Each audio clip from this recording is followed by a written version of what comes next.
Welcome to Krystal Rowe Impact, a space dedicated to empowering you to be the change that your bloodline has been waiting for. Join me and together, let's inspire change. Kia ora whanau and welcome. I'm feeling so nervous and I'm still getting used to this new hat that I'm wearing, this one that I'm discovering and this amazing opportunity that I'm partaking in at the moment on this podcast journey, and it's a little nerve-wracking, so just bear with me as I find my composure. And that's kind of what life is like for me at the moment, or just in general. So a lot of the times it's crazy, and a lot of the times it's full on with such a busy life, being a businesswoman, a wife, and a mother to a lot of kids.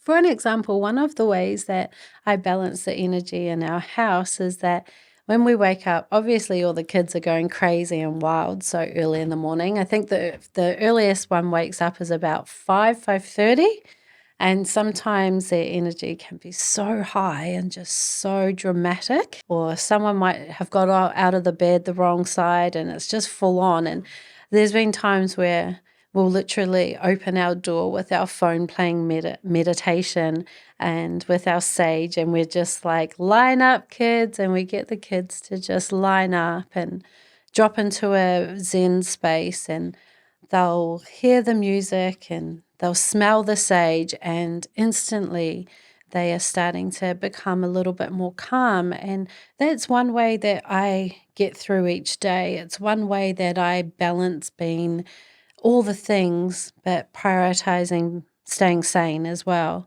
So that's one beautiful way of balancing life, is actually the way we begin our day. A lot of the times we rush into the next thing that we need to do, and we're already panicking about the things that we haven't done, or the things that we have to do, or the things we missed yesterday that we have to now do today. And we spend so much time getting heightened and not regulating ourselves and not taking time to breathe. So when I experience that with my children, I try to really tone down that energy so that I can cope. It's actually really always comes back to self. And when our environment's like crazy, it's our job to be able to balance the energies within our lives. So the beautiful thing that I've experienced is that you can influence your environment if you just learn the simple things. For me, I like to breathe and meditate. It's not necessarily sitting there like but more so about clearing and calming the mind and just allowing what you need in that present moment to come to fruition. So for me, I like to just have flow in the morning. Sometimes if we're not out of our room early enough for our kids, they'll play some really cool music, like really old school music. And they know that as soon as they're playing that, we're out there and we're dancing and we're setting that tone.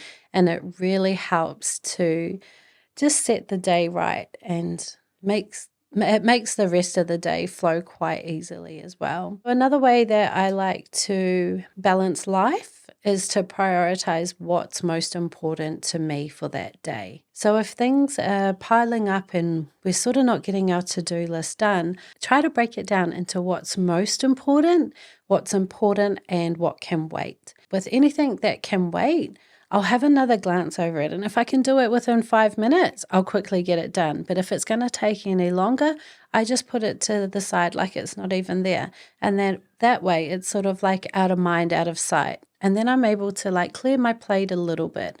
And I think too many times I'm always trying to add to my plate or juggle, and sometimes I've learned that I actually end up dropping the ball on some things, and it doesn't really work out as well as I planned. And as my husband says, I'm a perfectionist, so it doesn't really work when you're trying to balance so many different things.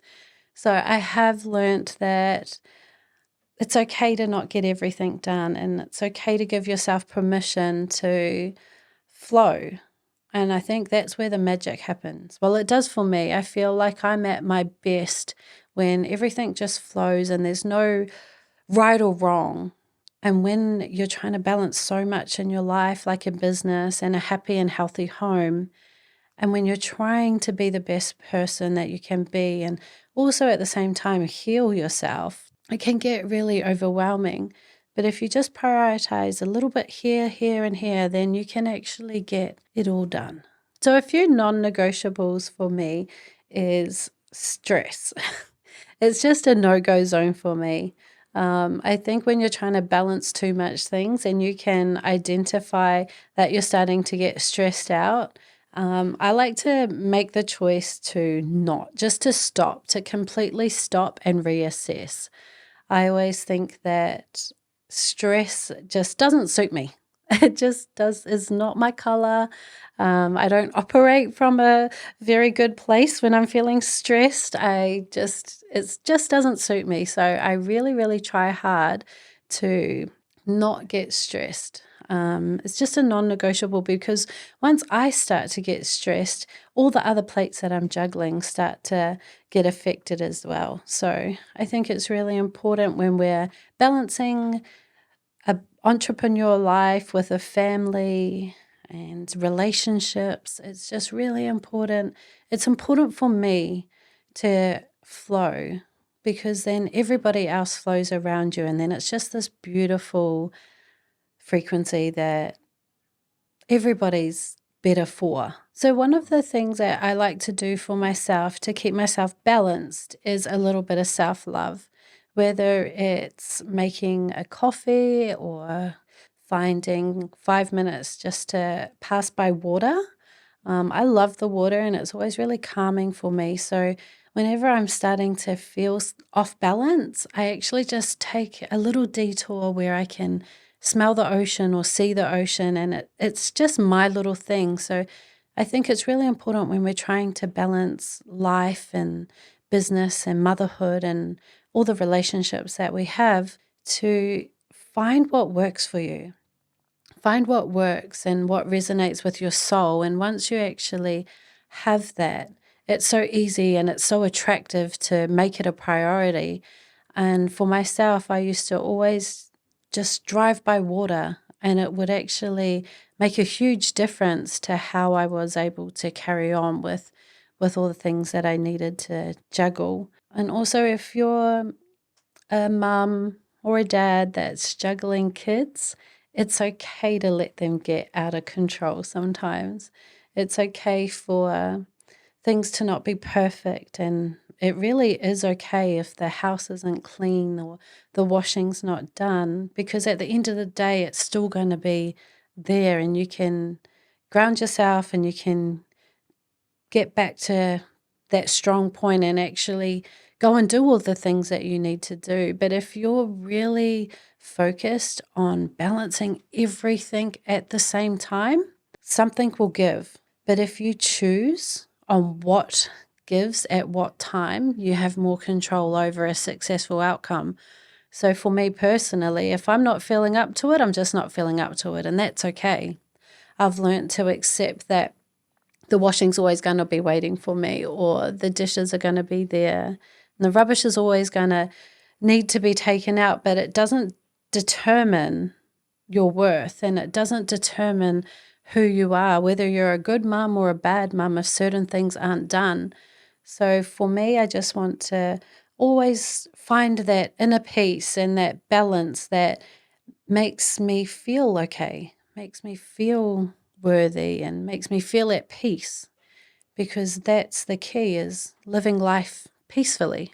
Thanks for listening, whānau, and if you enjoyed this episode, make sure you give us a 5-star review on Apple Podcasts and Spotify, and follow us on all the social media platforms, and we will see you next time.